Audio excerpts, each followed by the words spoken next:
O papo de hoje é sobre o declínio dos Estados Unidos. Quero embasar a conversa falando sobre o que tem de fato de conteúdo em todo esse debate, que não é simplesmente falar que os Estados Unidos está indo por um buraco e a partir daí trazer algumas suposições ou deduções lógicas acerca do declínio dos Estados Unidos ou do que vai acontecer no futuro para o mundo, ou para a China, ou para a Rússia. Eu vim trazer alguns conceitos, um deles é a unipolaridade, né, que talvez se a gente olhar para a palavra, a gente pensa unipolo, unipolaridade, é o único polo, é a única força resultante, né, de todas as forças no sistema internacional, e é mais ou menos por aí, só que eu acho que ele precisa ser tratado com um pouco mais de rigor.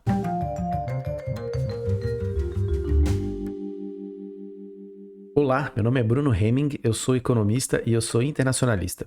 A unipolaridade, esse assunto que eu venho tratar aqui como rotulado, né, de declínio dos Estados Unidos, ou declínio da hegemonia, como queiram tratar isso, ele está muito carregado porque ele é muito sensível. E como qualquer tema sensível, quando a gente se depara com ele, às vezes ele vem com desinformação, às vezes vem com crenças muito problemáticas em relação a todos os atores envolvidos e o problema em si. Se por um lado a gente tem muita gente que aposta que mês que vem, ano que vem, daqui a 3 anos, a China vai tomar a liderança do sistema internacional e não vai ter mais para ninguém. Tem, por outro lado, gente que acredita fielmente que os Estados Unidos, na verdade, ele está onde sempre esteve e que a China, olha só, a China é um estado que está em declínio, é uma civilização em declínio. Eu vou linkar aqui embaixo, né, quem defende essa ideia é um teórico dos Estados Unidos chamado Michael Bickley.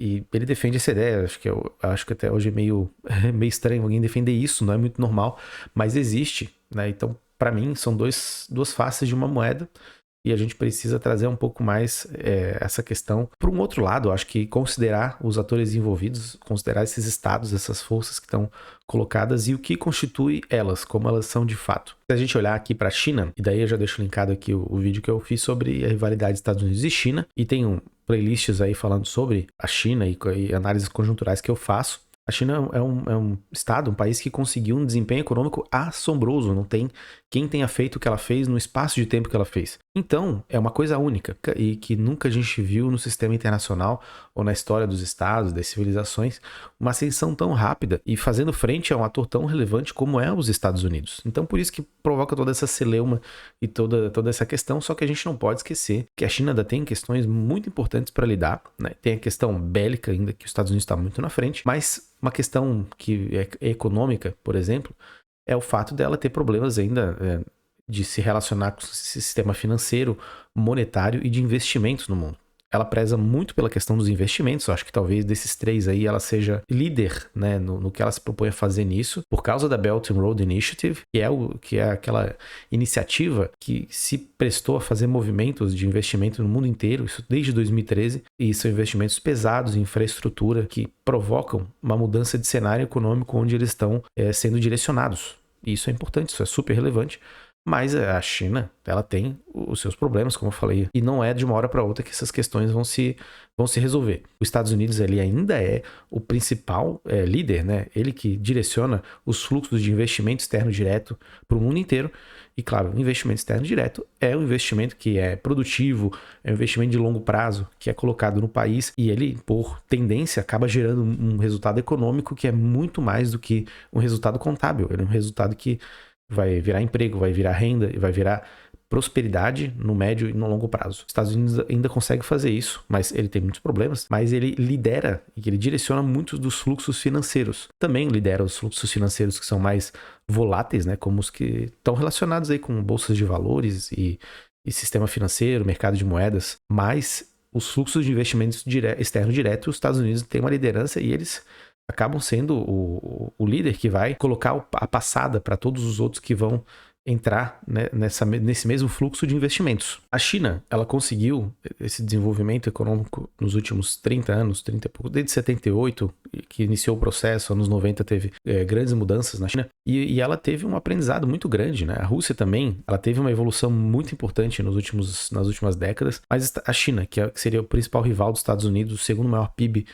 do mundo, acho que perde em PIB 3 trilhões para os Estados Unidos. Então, um está na casa dos 20 trilhões, que os Estados Unidos e a China está na casa dos 17. Os Estados Unidos tem a maior economia do mundo ainda, tem as empresas mais tecnológicas ainda, tem a liderança em vários setores importantíssimos, assim como nas finanças, tem o poder bélico daí é realmente muito acima dos demais, tem a moeda de referência internacional, quando a gente fala do capitalismo hoje em dia e como ele funciona, isso é central, então é uma coisa importante que os Estados Unidos têm, mas talvez assim por uma empolgação com um certo momento que os Estados Unidos esteve muito na frente, se convencionou a fazer afirmações que não se sustentam na realidade. Agora é seguro a gente dizer que se os Estados Unidos realmente ele é uma liderança internacional, ele é um estado central, ele não é mais o único. Ok, mas da onde que vem essa empolgação toda?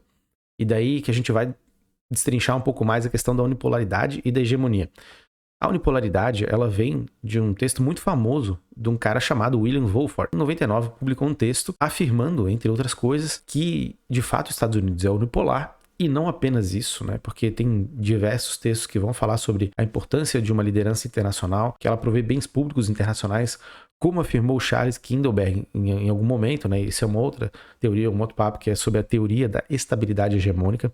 Mas aqui a unipolaridade diz o seguinte: os Estados Unidos é grande, os Estados Unidos é forte, é muito difícil de bater ele, e por ele ser quem ele é, por ser um país democrático, um país tecnológico, à frente, ele faz a sua liderança e ela tem uma externalidade positiva. A unipolaridade, ela é segura, ela é pacífica e ela é duradoura. Esse é o enunciado, essa é a afirmação categórica feita no texto e que eu discordo profundamente. É só a gente pegar as guerras que aconteceram no sistema internacional nas últimas 3 décadas. Então não dá para falar que simplesmente os Estados Unidos conseguiu construir uma paz. Então a gente não vai nem falar de outras coisas como o terror, né? Já é convenção no canal aqui não falar isso, né? Mas a gente não precisa nem falar disso ou falar que são igualmente importantes. Agora, houve críticas de toda sorte, toda parte em relação à unipolaridade, porque ele fala, a unipolaridade existe, ela é pacífica e ela é duradoura. A gente tem que sempre olhar as métricas de tempo e ver o que isso quer dizer. Mas a questão da unipolaridade, e a gente começa por aí, é olhar o sistema internacional por um viés de um Estado que tem capacidades, ou seja, uma economia, o setor bélico, o setor financeiro, institucional e até cultural das ideias, né? É toda aquela coisa intersubjetiva entre pessoas, entre ideias, entre situações, muito mais apurada do que outros estados, muito mais refinado, com um poder de persuasão, com poder de agência muito grande. Então, essa é a unipolaridade colocada, e isso, na visão do Wolford, era ótimo, era bom porque era pacífico e era duradouro. Agora, se a gente vai falar de hegemonia, a hegemonia é uma outra coisa, né? E eu vou falar dela um pouquinho mais para frente, então vamos segurar aqui. Então tem a unipolaridade e tem a hegemonia. A unipolaridade é onde a gente está, é essa liderança acachapante, absurda e muito superior aos demais, e que não há resistência por outro lado. Mas de onde é que vem essa ideia de que os Estados Unidos é um unipolo, que há uma unipolaridade no sistema internacional? Na minha visão, essa assertiva, ela tem questões militares envolvidas que são importantes, sim, e até hoje elas são identificadas pelas bases militares dos Estados Unidos no mundo inteiro, pelo equipamento militar que os Estados Unidos têm, o nível de organização, etc., né? Mas isso foi muito guiado pela questão material, pela questão da globalização, do neoliberalismo.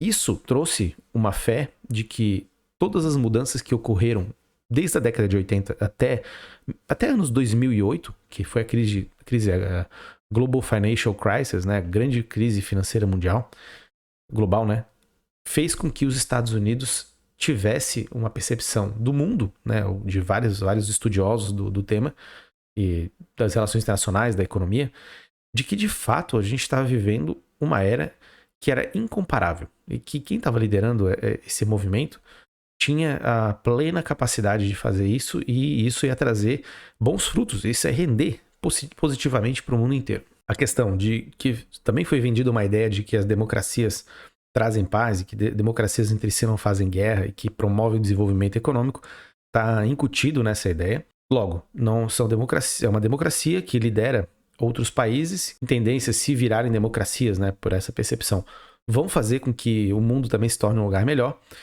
E a pujança econômica é que vai ser o motor que vai puxar todo mundo junto para uma nova fase de prosperidade. O fato de que os Estados Unidos, então, através do seu poder econômico, junto com os outros, né, que eu também comentei, mas que o seu poder econômico fosse promover uma transformação e junto com isso, com ideais democráticos, de liberdade, de livre comércio, ia trazer uma prosperidade para quem entendesse essa ideia e embarcasse nela, deu essa impressão de que os Estados Unidos estava sozinho. De fato, ele esteve sozinho. A unipolaridade, ela pode ter existido em algum momento, mas ela não foi uma unanimidade. O fato de China e Rússia e Índia, talvez hoje, né, mas, estarem onde estão, é uma evidência, né, é uma amostra de que enquanto os Estados Unidos estava no seu auge, no seu pico de poder, onde ninguém mais conseguia ver chance de bater ele, outros estados também estavam se movimentando e fazendo com que os seus interesses fossem atendidos e aproveitando também eventuais falhas desse unipolo. Por outro lado, acho que vale a pena a gente falar sobre a hegemonia. A hegemonia, diferente da unipolaridade, não é simplesmente uma liderança que vai se colocar sobre as demais porque tem muitas capacidades e são capacidades imbatíveis. A hegemonia, ela vai fazer o papel de, ao mesmo tempo, ter a força, mas ter a racionalidade ou cativar, né? Cativar pelas emoções. É a figura do minotauro, é a figura da besta, do animal, junto com o ser humano. Então é esse equilíbrio. Isso, em outras palavras, a gente pode identificar que é todo mundo que segue o líder ou o hegemona, ele vai segui-lo não simplesmente pelo fato do hegemona ser poderoso, mas pelo fato de que ele sente que aquela liderança ela vai trazer benefício. Vai trazer benefício e há uma vontade de convergir aos interesses dessa hegemonia. A hegemonia não lidera só pelas armas, ela lidera porque existe um certo charme, existe um cativar, né, na prática da hegemonia. Dentro da hegemonia, e para garantir com que esse mecanismo se reproduza, há instituições que vão levar isso, né? Se a gente pegar ali em relação a Bretton Woods, pós-Bretton Woods, o GATT, depois virou a OMC, né? Organização Mundial do Comércio, que vai garantir com que as relações comerciais fossem muito mais azeitadas, muito mais dinâmicas. O Banco Mundial, o Grupo Banco Mundial, o Fundo Monetário Internacional, que vão lidar com questões de financiamento de longo prazo e questões monetárias e de desequilíbrios de balanço de pagamentos, desequilíbrios monetários, e como think tank também, respectivamente Banco Mundial e FMI. E, claro, o Conselho de Segurança, todo aquele ambiente da ONU que vai fazer com que as questões securitárias, né, sejam tratadas da maneira mais eficiente e que convirjam para os ideais democráticos e liberais que as instituições pregam. A unipolaridade, lógico, vai usar essas instituições a seu favor, só que a hegemonia vai trabalhar com essas instituições, ou seja, as instituições, as ideias que estão dentro dela e as capacidades materiais, ou seja, a pujança econômica, e trazer todos os estados para uma área de interesse comum e que eles queiram de fato apoiar a liderança dos Estados Unidos, que seria a hegemonia. Mas na linha do tempo, onde que a gente pode colocar? A unipolaridade, ela é relativa aos anos 90, onde realmente não tinha mais União Soviética, não tinha a contraposição à força dos Estados Unidos, e foi identificado, né, pelo Wolford em 99 que essa unipolaridade de fato era ótima, porque não existia mais aquela tensão internacional, não existia mais motivo para fazer guerra, e o que precisava acontecer era uma convergência às instituições ideais democráticos que os Estados Unidos pregavam e defenderam por muitos anos. E até hoje defendem, lógico, né? A hegemonia, por outro lado, ela não pressupõe que o líder vai estar sozinho. Vão existir outros estados, vai existir tensão, e essa hegemonia também se baseia, obviamente, num elemento material. Como eu falei, um dos subsídios para a unipolaridade foi o que a gente convencionou de chamar de neoliberalismo. São os mercados espalhados pelo mundo inteiro, as finanças pelo mundo inteiro e a produção. Todos esses eixos, né, e um deslocamento geográfico político dos países, principalmente do centro, que vão buscar melhores condições para a produção e diminuição dos seus custos, como foco central a Ásia. E daí, claro, que abriu-se a janela para a China emergir e voltar a ser um estado extremamente relevante, como já foi por centenas e até milhares de anos. Para a gente diferenciar essas duas coisas, é pensar na questão de que a unipolaridade, ela tinha como pressuposto que o sistema econômico em qual ela se fundou e a forma como ela fazia guerra ou se relacionava com os países ou fazia paz, né, funcionasse por muito tempo. E como eu mesmo defendo, já disse isso, não aconteceu essa paz duradoura. E na minha hipótese de que a questão econômica da globalização ela é extremamente relevante, a gente consegue identificar facilmente que a globalização ela não trouxe todos os resultados positivos que a gente poderia imaginar que ela fosse trazer. Aliás, que ela vende, né? A ideia é que ela vende de um mundo mais unido e por isso mais próspero e melhor. Isso não aconteceu. Há muita desigualdade no mundo, há muitas fricções e tensões. A globalização ela teve como resultado um empobrecimento muito grande de diversos setores, aumento da desigualdade, né? Se a gente, claro, por um lado teve aumento do saneamento básico em diversas regiões, aumento da renda média, mas a desigualdade é muito grande e no nível em que essas percepções relativas de melhoria de vida, o comércio, ou tecnologias, ou melhoria no sistema de esgotamento, de saúde, né, de medicação, podem ter trazido, o fato das pessoas não conseguirem acessar esses bens porque não têm dinheiro, faz com que esses ganhos sejam questionados fortemente. Não tendo essa base econômica e tendo ruído tão completamente o neoliberalismo, ou pelo menos ruído no seu propósito enquanto propaganda, né? Porque muita gente enriqueceu nesse meio tempo. Se não deu certo, a unipolaridade também automaticamente não vai dar certo. E aí duas questões que são interconectadas, elas não são dissociadas, mas elas são diferentes, né? Que a primeira é uma de ordem filosófica, né, digamos assim, ou de filosofia política, e a outra é a de ordem do futuro do capitalismo, do futuro do sistema internacional, com a emergência de outros atores, que levam algumas pessoas a falar em multipolaridade,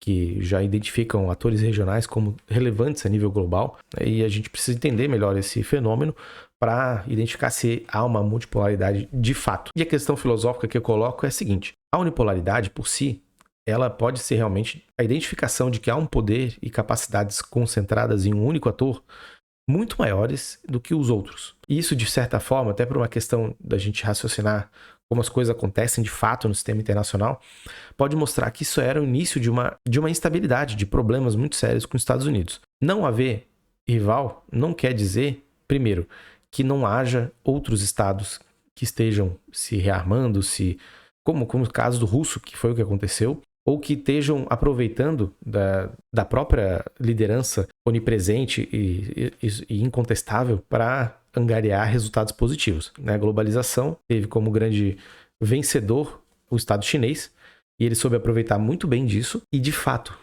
por se basear nesse tipo de deslocamento produtivo, né, que é um dos 3 fatores, né, que eu coloquei, o deslocamento produtivo foi para a China, e a China fez uma engenharia de Estado, uma mudança de institucional dentro do seu país, que promoveu a incorporação de tecnologias e muitas posturas em relação à política pública para fazer com que todas essas tecnologias vigentes no mundo se introjetassem dentro da sua economia. Então ela se foi posicionando em lugares da cadeia produtiva cada vez mais sofisticados, até hoje em dia que a gente vê ela competindo pelo 5G, uma tecnologia que os Estados Unidos não domina e que pode colocar a liderança dos Estados Unidos em xeque, de uma vez por todas, até mesmo liquidar ela. E agora, esses exemplos que eu dei, esses demonstrativos, vão dialogar com o fato de que, por ter crescido demais, pela própria sustentação da sua unipolaridade, os Estados Unidos não têm olhado para os furos que ela tinha. O excesso de capacidade de força fez com que os Estados Unidos não prestasse atenção para si, para os seus erros, para suas limitações e para o mundo que estava mudando. E a sua própria atuação no mundo, ou seja, a forma como ele fazia negócio, a forma como ele fazia a administração financeira, como ele impulsionou as finanças desmedidamente e elas tomaram o lugar do setor produtivo e de empregos de qualidade no mundo inteiro, fez com que a unipolaridade e a liderança dos Estados Unidos agora passem, né? Faz com que isso aconteça, que ela esteja passando agora por uma contestação sem precedentes. Mas assim como foi sem precedentes o poder que ele conseguiu angariar na década de 90. Agora, a unipolaridade a gente decreta aqui que já realmente chegou ao fim. O fato de existir Rússia, China, Índia, Paquistão, Turquia, entre outros estados aí que a gente pode pensar que são lideranças mais regionais, mas que estão angariando um status internacional, global, já liquida a ideia de unipolaridade de uma vez por todas. Agora, a questão da hegemonia é mais sensível, porque, e aí eu coloco como um questionamento, mas também uma tensão que se deve ter na hora de analisar. O fato de os Estados Unidos ter unipolaridade, ele precede, né, ou existiu depois de haver uma hegemonia. E de certa forma, os Estados Unidos ele ainda é hegemônico, por quê? Se a gente pegasse que a hegemonia ela precisa ter um conjunto de ideias que vão dar força e combustível para ela funcionar. Ela precisa ter instituições para que essas ideias funcionem. E aqui instituições, desde do Fundo Monetário Internacional até a forma como a gente lida com questões eleitorais no Brasil, por exemplo, questões democráticas em geral, funcionamento do STF, toda essa questão tem uma influência muito grande dos Estados Unidos e das práticas que são adotadas nos Estados Unidos. Então, são instituições internacionais, aqui a gente foca mais no internacional, porque é o tema, né? Mas são instituições internacionais econômicas, instituições que são internalizadas no próprio funcionamento da sociedade brasileira, e elas são ainda muito ligadas às ideias que circulam nos Estados Unidos. Da mesma forma que as capacidades materiais.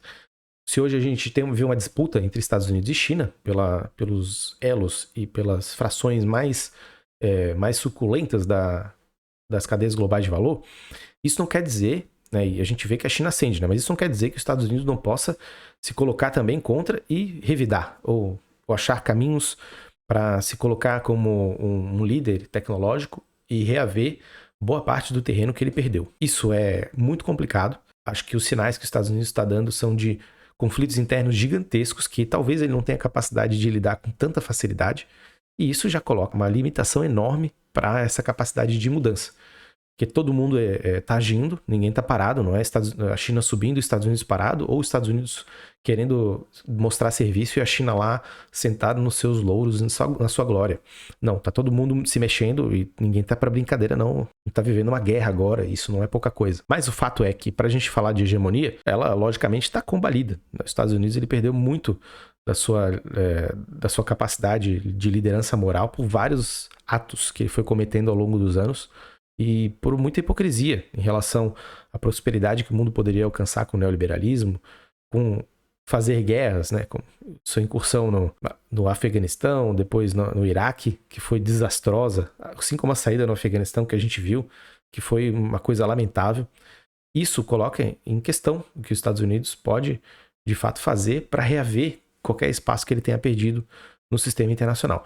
Mas isso não quer dizer que ele não possa fazer isso, porque, assim como eu falei, eu vou reafirmar as capacidades materiais, as capacidades bélicas, financeiras, monetárias, todas estão ainda sobre a batuta dos Estados Unidos. E de investimentos, lógico, né? A China, ela sinaliza por um caminho em que ela vai ter condições de abocanhar espaços e fazer com que os Estados Unidos se torne relevante, no primeiro momento regionalmente, se a gente pensar na Ásia, e depois talvez isso se alastre para outras regiões do mundo. Só que a questão está posta. A hegemonia, se a unipolaridade acabou, a hegemonia não necessariamente. E aí a gente precisa ver o que vai acontecer no mundo. Tem muita coisa para acontecer. São processos que são dinâmicos, né? Então, constantemente sendo atualizados, a gente precisa estar sempre olhando a conjuntura, mas também se colocar num plano histórico um pouco mais amplo, para não perder essa noção de que é possível haver transição, é possível haver atores que vão declinar, outros que vão subir. Há estudos interessantíssimos, tanto, por exemplo, do lado das finanças.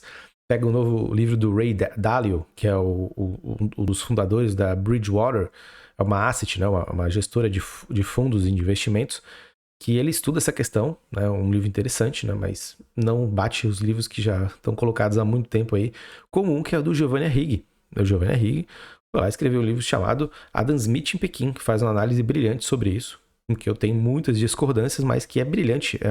Não dá para entender a situação de hoje sem ler o Adam Smith em Pequim, inclusive porque ele coloca muitas das tendências que a gente está identificando aí já quando ele escreveu o livro.